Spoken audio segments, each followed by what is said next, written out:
네, 오늘은 누가복음 8번째 시간입니다. 오늘 말씀은 예수님의 제자 중에 레위라는 사람을 부르시는 내용입니다. 레위는 예수님의 12제자 중에 한 명이고요. 마태복음을 쓴 마태입니다. 레위는 유대식 이름이고 마태는 이제 로마식 이름이라고 생각하시면 되겠습니다.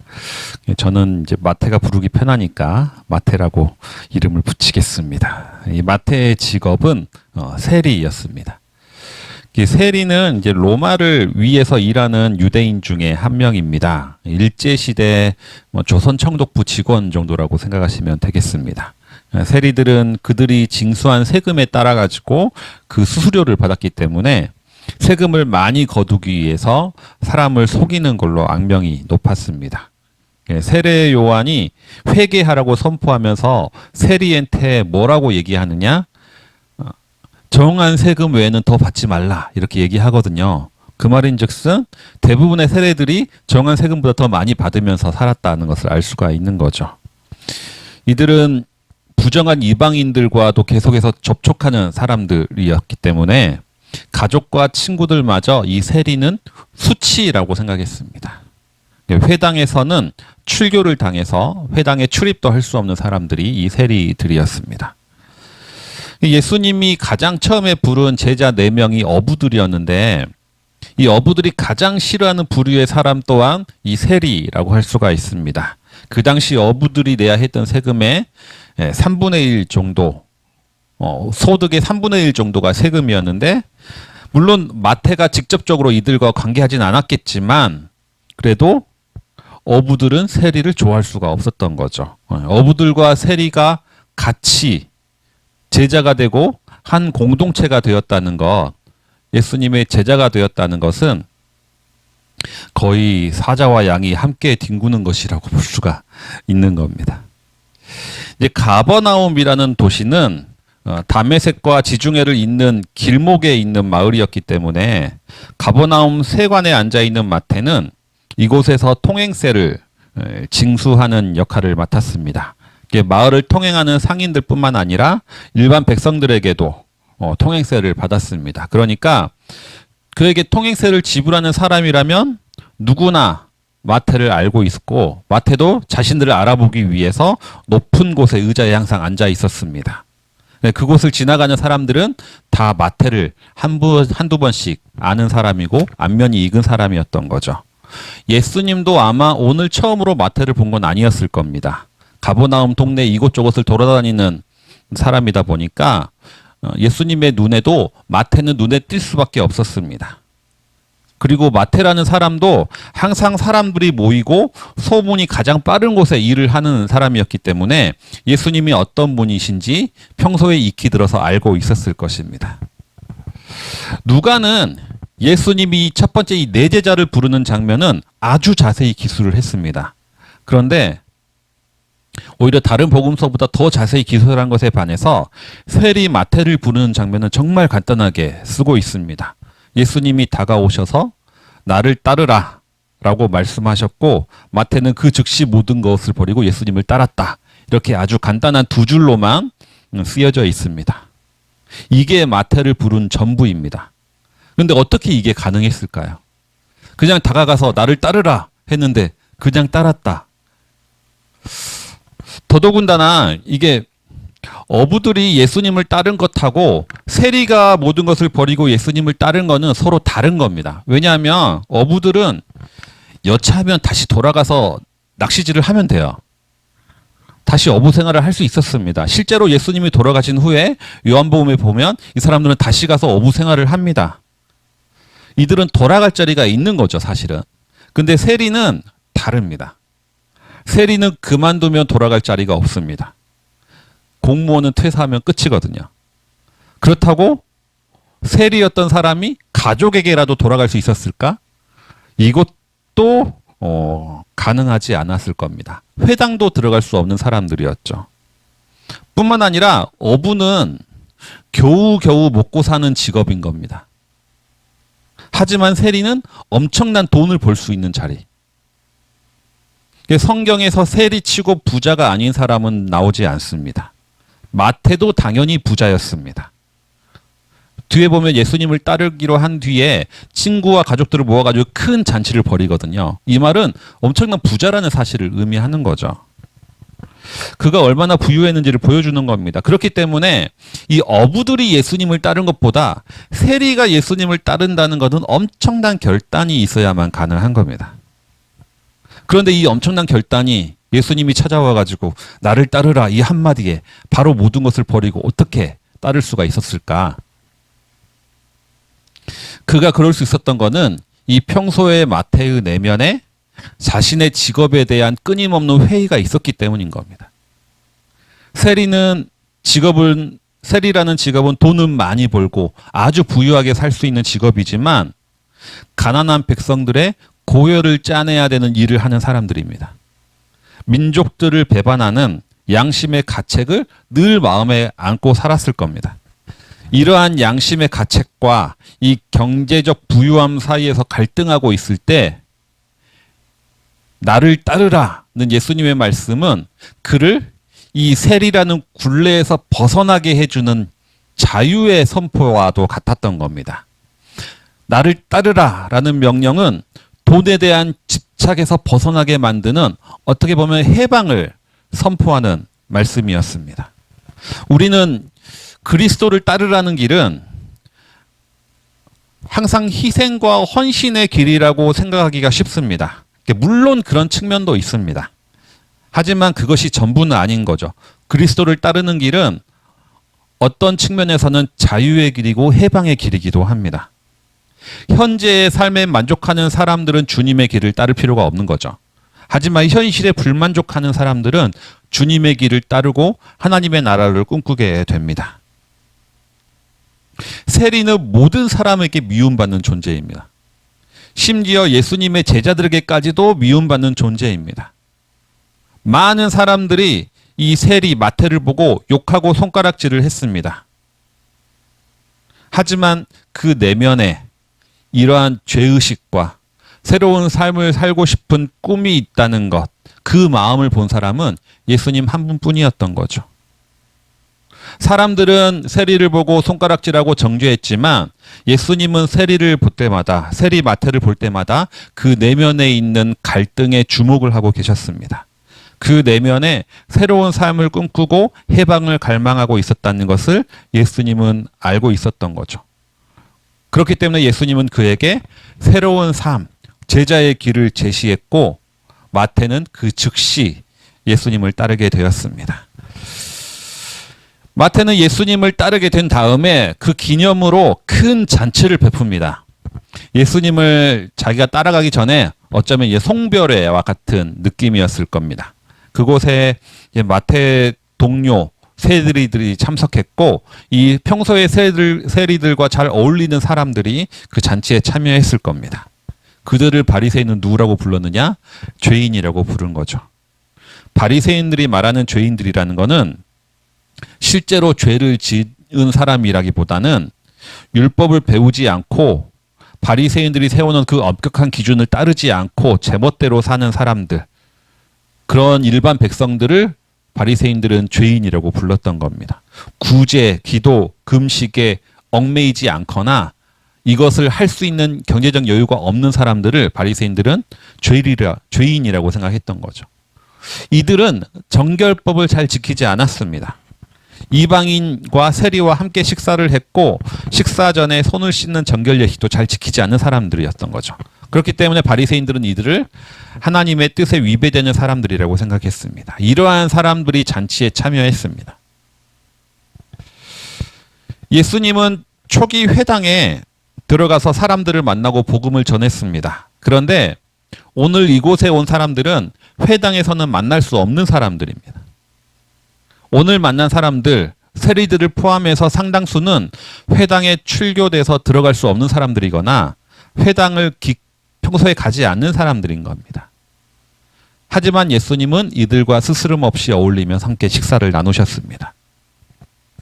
그리스도를 닮는다는 것은 회당 밖의 사람들과 잘 어울리는 것을 의미합니다. 교회를 꾸준히 출석하는 사람들 중에 교회 밖의 사람들과 잘 어울리지 못하는 사람들이 있습니다. 제 아는 분들 중에 이게 교회에서 사역하는 것이 아니라 교회 밖에서 장애인 사역을 하는 전도사님이 한 분 계십니다. 그 전도사님이랑 대화하는 중에 이런 얘기를 하더라고요. 가끔씩 자기 사역하는 곳에 항상 많은 자원봉사들과 함께 사역을 하는데 대부분 교회 안 믿는 분들과 함께 사역을 한대요. 그런데 가끔씩 교회에서 이제 자원봉사하러 사람들이 오기도 하는 거죠. 그런데 그들이 오면 다른 자원봉사 하시는 분들하고 쉽게 잘 섞이거나 어울리지 못한다는 겁니다. 왜냐하면 이게 다른 분들은 아줌마들 맨날 모여가지고 막 야한 농담도 하고 막 약간 험한 말도 하고 막 욕도 하고 그러는데 교회에서 온 권사님들은 그런 거를 이게 적응을 못하는 거죠. 불편해하고 저런 소리를 왜 하나 하는 표정으로 본다는 겁니다. 웃지도 않고. 그러다 보니까 혼자 동떨어져 가지고 자기들끼리 그냥 조용히 할만 하고 돌아가서 다시 봉사로 오는 경우는 별로 없다. 이런 얘기를 하더라고요. 이들은 오늘 만난 이들의 모습들이 아마 그러했을 겁니다. 이들은 예수님이 회당 안에서만 계속해서 전도를 했다면 도저히 만날 수 없는 사람들인 겁니다. 예수님이 세리를 제자로 부르시지 않았다면 교제가 불가능했던 사람들입니다. 하지만 예수님이 세리 마태를 제자를 부르면서 그 예수님의 만남의 폭이 훨씬 더 커지는 것을 우리는 볼 수가 있는 거죠. 하지만 예수님의 이러한 모습에 불만이 있는 사람들이 오늘 등장합니다. 바로 바리새인들인 거죠. 이 바리새인들은 제자들에게 불평합니다. 왜 당신들은 세리와 죄인들과 어울리는 겁니까? 그러자 예수님이 대답합니다. 건강한 사람에게는 의사가 필요하지 않고 병든 사람에게 의사가 필요하다. 이렇게 대답을 합니다. 근데 이 대답을 보면 예수님의 대답은 어떻게 보면 뜬금없는 말일 수도 있습니다. 이 바리새인들이 왜 죄인들과 어울리냐라고 말을 했지 왜 환자들과 어울리냐 이렇게 물어본 거 아니거든요. 왜 병든 사람과 어울리냐 이렇게 물어본 거 아닙니다. 그런데 이 대답, 병든 사람에게 의사가 필요하다라는 이 예수님의 대답에는 그분만의 독특한 시각이 있는 겁니다. 그것이 뭐냐면 예수님은 죄인을 병자로 본다라는 겁니다. 죄인을 환자로 봅니다. 예수님은 죄인을 처벌의 대상으로 보는 것이 아니라 치료의 대상으로 본다는 겁니다. 예수님이 이들 보고 이 사람들은 죄인이 아니다라고 선포하시진 않았습니다. 죄인인 건 맞습니다. 하지만 분명히 율법을 어기고 하나님을 멀리하고 동족들에게 세금을 걷는 필요 이상으로 세금을 걷는 죄인은 맞습니다. 하지만 예수님은 이들도 역시 환자가 병을 고칠 수 있듯이 이들도 역시 고침받을 수 있다라고 생각을 한다라는 거죠. 여기서 우리는 이 유대 공동체를 건강하게 유지하고 있는 두 가지의 방법을 볼 수가 있습니다. 바리새인이 선택한 방법이 있고 예수님이 선택한 방법이 있습니다. 바리새인들은 공동체를 어떻게 건강하게 유지하느냐? 격리와 배제를 통해서 공동체를 건강하게 유지합니다. 하지만 예수님은 치료를 통해서 변화시킴을 통해서 공동체를 건강하게 유지하는 겁니다.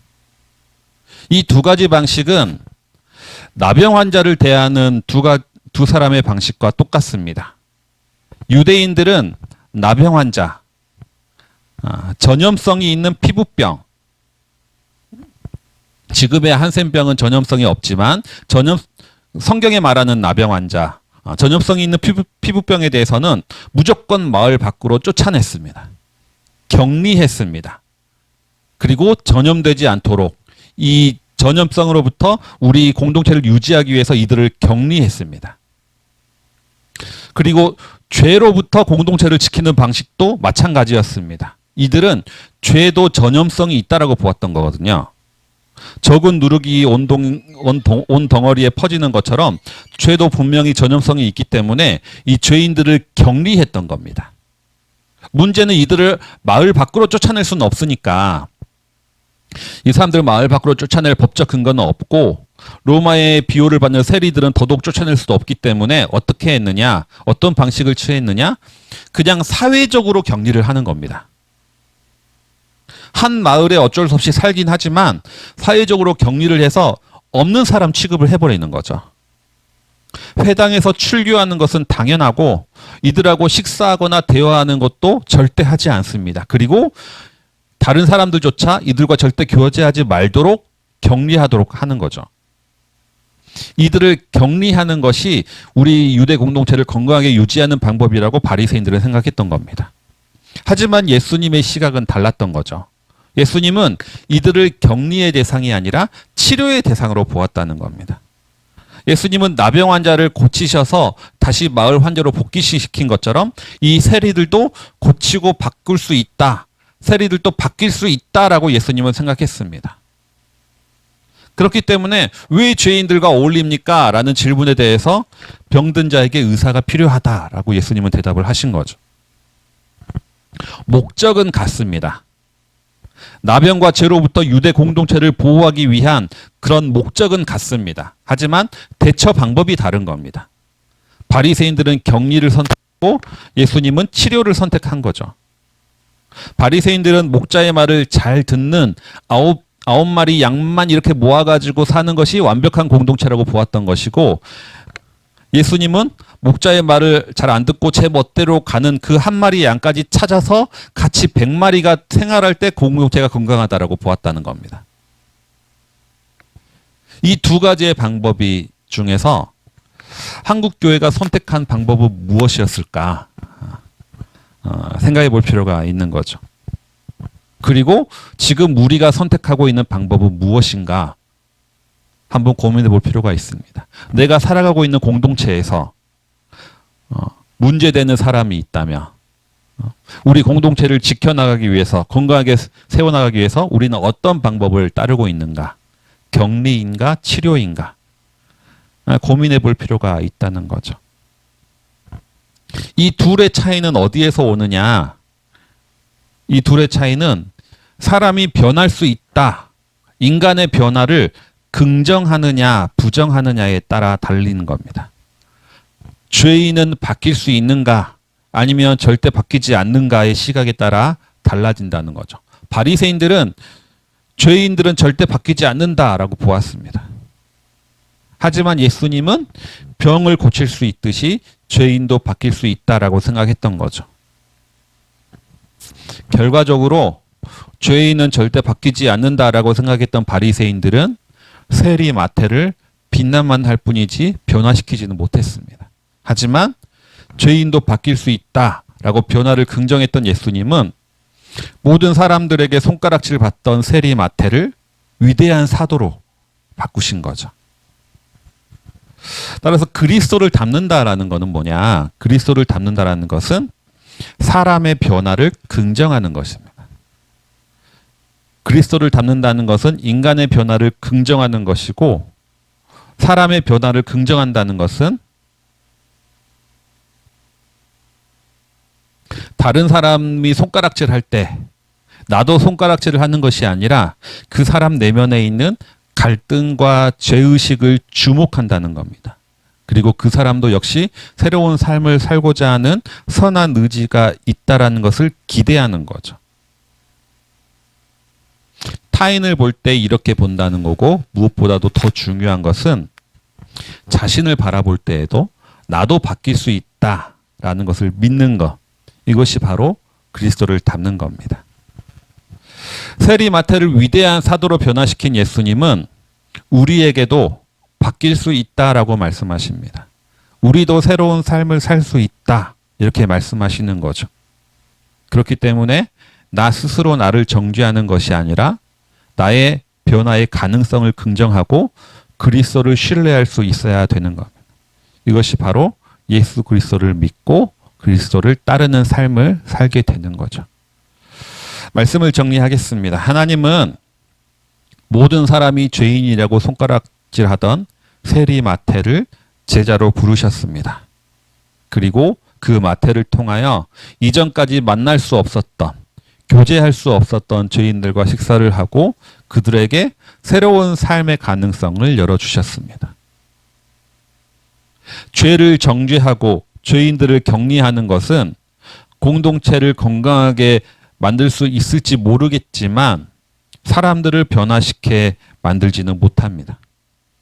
타인의 변화를 긍정하고 또한 나도 그렇게 변화될 수 있다는 믿음을 잃지 않고 새로운 삶을 꿈꾸는 그러한 상상력으로 그리스도를 따르는 우리 모든 성도님들 되시기를 바랍니다. 이 시간 함께 주신 말씀 기억하시면서 내일을 바라보며 기도 드리겠습니다. 기도하시겠습니다.